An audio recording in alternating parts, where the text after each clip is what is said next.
Ayan, meron ako dito ang kalahating kilong kamote. Nilaga ko na yan. Babalatan ko muna ito.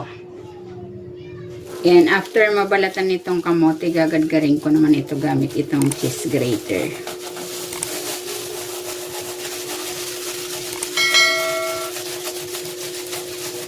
Ayan, tapos ko nang gadgarin yung kamote. Maglalagay na ako dito ng asukal, harina, asin. Maglalagay din ako ng buko pandan flavor. Maganda ito kasi may flavor na may coloring pang kasama. Yan, okay na yan. At ng isang egg. Hahaluin ko na ito.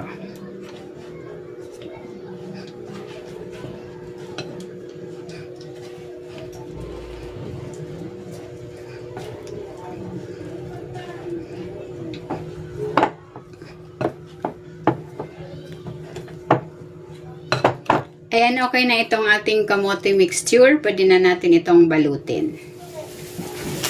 Ayan, magbabalot na ako. Gagamit ako dito ng spring roll wrapper. Nilagay ko sa plastic itong mixture para madaling ilagay. And then, maglalagay lang tayo dito.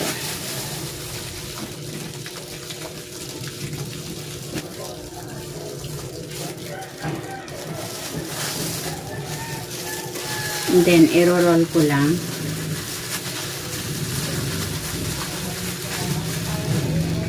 May nakaready na ako ditong harinang tinunaw sa tubig, pandikit.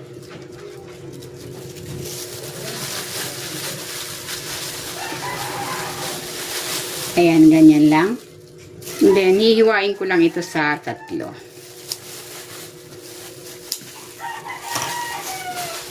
Ayan, ganyan lang. Uulitin ko lang ang proseso sa natitira pa nating kamote mixture.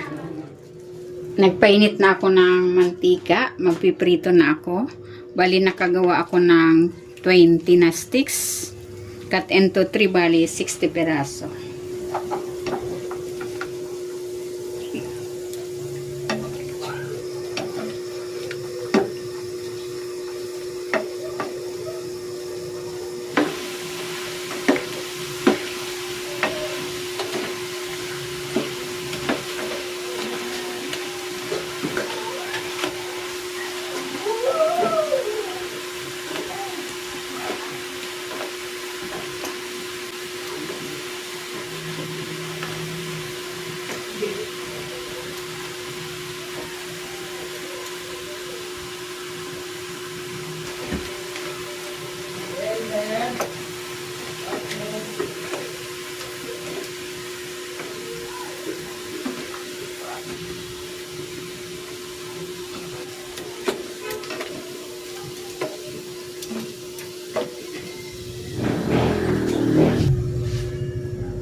Eto na, ready na itong ating crispy kamote pandan rolls.